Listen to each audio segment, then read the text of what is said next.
जी जनाब, जो इस वक्त आप बहारें देख रहे हैं हमारे सेट पर, ये ब्रेक पर जाने से पहले मैंने बताया था कि सफ़िया इफ्तिखार साहिबा ने जो हुनर अपने घर में बैठकर सीखा और फिर उस हुनर का इस्तेमाल किया अपने लिए, अपने बच्चों की कफ़ालत के लिए। आप ये देखिए कि क्या ये जो तमाम काम है वो ऐसा नहीं लग रहा कि ये हाथ करिए बल्कि किसी मशीन से बनाया हुआ है। माशाल्लाह इतनी नफासत है। बात बिल्कुल कंटिन्यू करेंगे।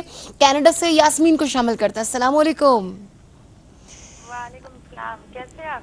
मैं बिल्कुल ठीक ठाक हूँ। यास्मीन, आप खैरियत से हैं? हाँ, मैं बिल्कुल ठीक ठाक हूँ। मैं आपका प्रोग्राम बड़ी शौक से देखती हूँ, लेकिन बाज़ औक़ात हमारी टाइमिंग कनाडा के ऐसे कि मुझे आपका प्रोग्राम मिस हो जाता है, तो मैं ना आपका आधा प्रोग्राम नहीं देख सकती ना। ओहो। तो क्योंकि अभी रात के तो 12 बजे हैं, तो अच्छा। मैं आपका प्रोग्राम देख रही हूँ। तो मुझे ना आपसे सवाल करना, शायद मेरा सवाल आपके मौजू से थोड़ा हट के भी हो, लेकिन मौजू पे यह है कि हम कनाडा में रहते हैं, तो यहाँ बाज़ औक़ात लड़कियों को काम करना पड़ता है ना।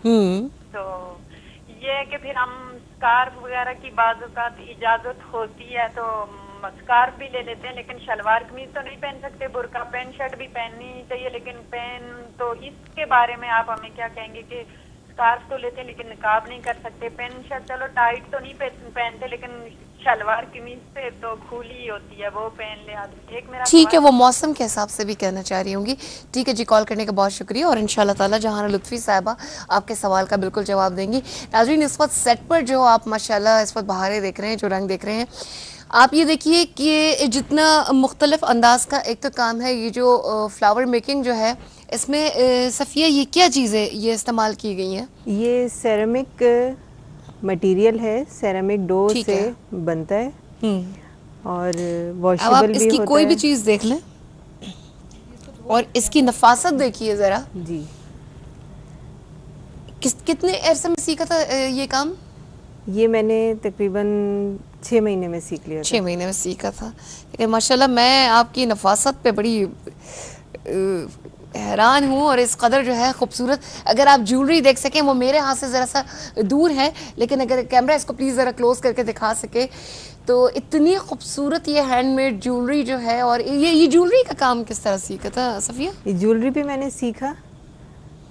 मतलब इसके लिए ये इस तरह का काम मैंने अमूमन सिखाते हुए जितनी फाउंडेशन इस तरह की मैं जानती हूँ, तो वो इतना ये वाले काम में इतने ज़्यादा वो नहीं है।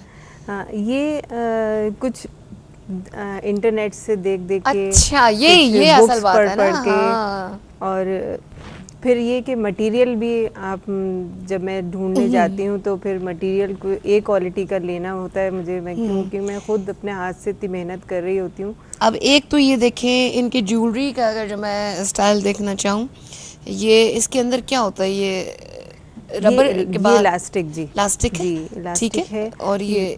और ये क्रिस्टल है। देखते हैं ज़रा, माशाल्लाह माशाल्लाह, ये सब हैंडमेड जो है। और ये तमाम ये मेरा ख्याल से सेरेमिक डो से जी बनाया जी, गया ना, ये ये डो से बनते है ना? हैं, बहुत बारीक बारीक फूल बना के। ये देखें, इसमें जो है ये कुंदन वर्क किया जी, गया है ये ना? कुंदन वर्क है। ये देखिए कितने सारे कामों को मिलाया गया। और अगर ज़्यादा क्लोज हो पाता किसी तरह तो इसमें ये मोतियां भी चिपकाई गई है जी ना, जी है ना? और ये देखिए मुख्तलिफ फिरोजे और जी, सब चीज़ों का, ये वाह एक ही कड़े वाह। में हाँ, एक ही बहुत कड़े में काफ़ी सारे काफ़ी काम जो सारी है ना मटेरियल सब बहुत हो रहे हैं। और कुछ चीज़ें तो मेरी दस्तरस से इस वक्त मेरी दस्तरस से दूर है, लेकिन मेरी आंखें बिल्कुल देख रही हैं कि किस किस में क्या चीज़ें इस्तेमाल हुई हैं। और उसमें भी वो टिपिकल नग भी हैं और जी, नग भी है, उसमें कुंदन की चीज़ें भी कुंदन भी हैं है, और पर्ल भी दीगर है। मटेरियल भी बहुत ज़्यादा अच्छे तरीके से यूज़ किया गया है। माशाल्लाह बहुत खूबसूरत। और मैं नफासत की तो वही बार बार आपकी दाद देती हूँ। शुक्रिया बहुत अफशान जो है बहुत। गुजरावाला से हमारे साथ है। अस्सलाम वालेकुम। अस्सलाम वालेकुम। वालेकुम सलाम। कैसी हैं अफशा? अल्हम्दुलिल्लाह, आप कैसी हैं? मैं बिल्कुल ठीक ठाक हूँ। अपनी प्यारी बहन अफशा से बात कर रही हूँ। क्या सवाल है अफशा का? मेरा ये सवाल है आपसे कि मैं ज्वेलरी कैसे बना सकती है, कैसे ये आप हमें हुनर जो हम पे डेवलप कर सकते हैं? आप मुझे ये आप इंफॉर्मेशन दे सकती हैं? क्या बना सकती है जो सब कुछ बनाया गया है? हाँ जी, इसको कैसे तरह से महारत हासिल की जा सकती है? ठीक है जी, कॉल करने का बहुत शुक्रिया। सबसे पहले तो मेरा अपना दिल चाह रहा है कि मैं खुद पूछूं वही कैसे बना सकते हैं, लेकिन इंशाल्लाह ताला ये बातें कंटिन्यू करेंगे। मुझे ये बताइए कि जब हम कोई हुनर सीखते हैं ना सफ़िया, तो पहले तो हुनर सीखना और फिर उसका रिजल्ट आने में बहुत टाइम लगता है। जी, ये भी तो एक जी, चीज जी, है ना हाँ। कि कोई भी बिजनेस जो है ना वो फौरन आपको फल नहीं देता, उसके लिए मेरे साथ भी उसके यही लिए भी हुआ। तो एक सब्र चाहिए ना, जी, उसके लिए भी मेरे तो एक साथ भी यही इस्तकामत हुआ। चाहिए। मेरे साथ भी यही हुआ कि शुरू में मुझे रिस्पांस नहीं मिला, तो मैं शुरू में 1-2 दफ़ा डिसहार्ट तो हुई हाँ कि मैंने इतनी मेहनत की और मुझे इसका रिस्पांस नहीं मिल रहा। हाँ लेकिन मैं पढ़ती थी, एक आयत है, मैं अब भी पढ़ती हूँ हर वक्त चलते फिरते, इन्नल्लाह मअस साबिरीन।